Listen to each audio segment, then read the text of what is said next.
Bayangkan sebuah hukum yang menjaga planet-planet tetap beredar di orbitnya, memastikan bumi berputar tanpa meleset sedetik pun, dan mengatur setiap detail alam semesta dengan sempurna. Sekarang pikirkan sebuah hukum lain yang tidak terlihat tetapi menggerakkan hati kita untuk membedakan yang benar dan yang salah. Membangun rasa keadilan, kasih, dan pengampunan. Dua hukum ini, hukum alam dan hukum moral, bukanlah hasil kebetulan semata. Mereka bekerja dalam harmoni yang begitu sempurna, mengarahkan kita pada satu kesimpulan yang tak terbantahkan: ada sang kecerdasan ilahi yang merancang semuanya dengan bijaksana. Pernahkah Anda bertanya-tanya, siapa yang menciptakan dan mengatur semua ini? Jika ya, Anda berada di tempat yang tepat. Dalam bab ini, kita akan menyelami lebih dalam tentang hukum alam, hukum moral, dan bagaimana keduanya membawa kita mengenal sang kecerdasan ilahi. Mari kita mulai perjalanan ini dengan memahami bagaimana semuanya itu bermula. Mari kita mulai dengan hukum alam. Bayangkan benda yang saya pegang ini, saya lepas. Apa yang akan terjadi? Benar, benda ini akan jatuh. Kita dapat memprediksinya karena benda di dunia ini dipengaruhi oleh gaya gravitasi bumi. Para ilmuwan menyebutnya sebagai hukum alam.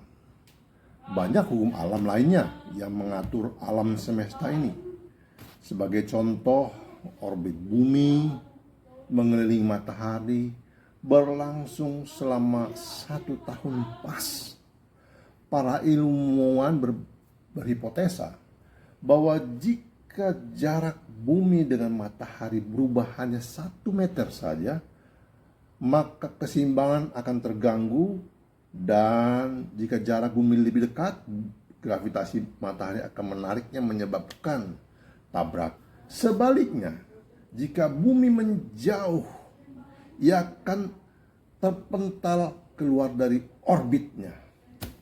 Semua ini menunjukkan adanya kekuatan yang mengatur alam semesta secara tepat presisi. Namun, tidak hanya alam semesta yang diatur oleh hukum. Manusia juga hidup di bawah hukum yang disebut hukum moral. Sadar atau tidak, kita semua mengikuti hukum ini.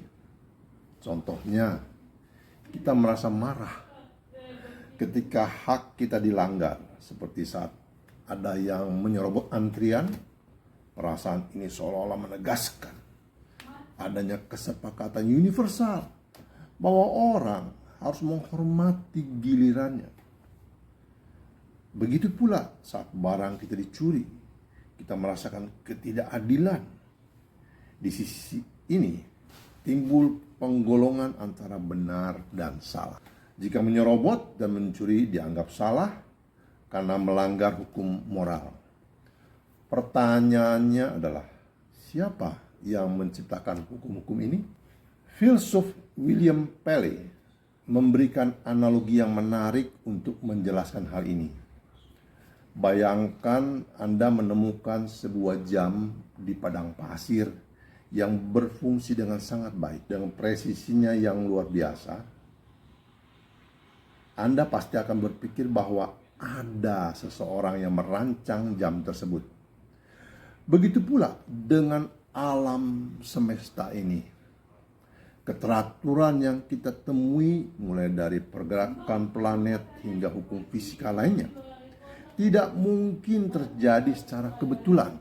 Albert Einstein juga berbicara tentang bagaimana hukum alam yang sangat teratur merupakan bukti adanya kecerdasan yang lebih tinggi.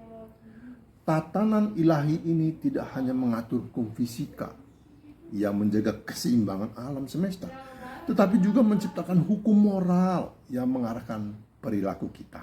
Hukum moral dan hukum alam tidak berdiri terpisah. Keteraturan dalam alam semesta seperti hukum gravitasi atau hukum termodinamika mungkin merupakan manifestasi dari tatanan ilahi yang lebih besar.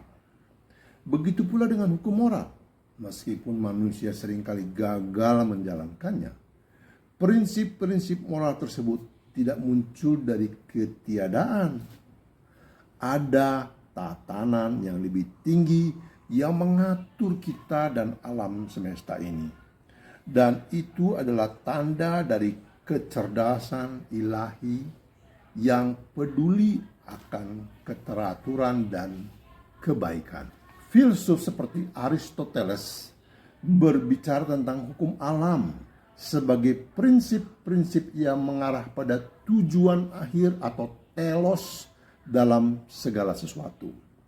Ia percaya bahwa alam semesta memiliki keteraturan yang bisa dipahami oleh rasio manusia yang menunjukkan adanya tatanan ilahi. Immanuel Kant, seorang filsuf terkenal, mengajukan bahwa hukum moral ada dalam diri kita sebagai kewajiban moral yang tak terhindarkan. Baginya, hukum moral ini adalah refleksi dari kewajiban yang harus dijalankan, yang pada dasarnya mengarah pada tatanan moral yang lebih tinggi. Albert Einstein, meskipun seorang ilmuwan fisika, sering berbicara tentang hukum alam sebagai sesuatu yang mencerminkan kecerdasan yang lebih tinggi. Ia menganggap hukum-hukum alam yang sangat teratur dan logis sebagai bukti dari kecerdasan yang mengaturnya. Kesimpulan, hukum moral dan hukum alam, meskipun tampaknya berbeda, memiliki keterkaitan yang mendalam sebagai manifestasi dari keteraturan dan tatanan ilahi. Hukum moral membimbing perilaku manusia berdasarkan prinsip kebaikan dan keadilan, sedangkan hukum alam menjaga keseimbangan alam semesta dengan cara yang konsisten dan dapat diprediksi.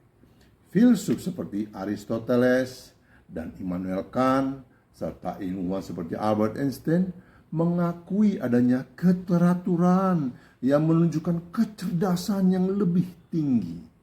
Mereka melihat hubungan antara hukum alam dan hukum moral sebagai bukti keberadaan tatanan ilahi yang mencakup seluruh aspek kehidupan.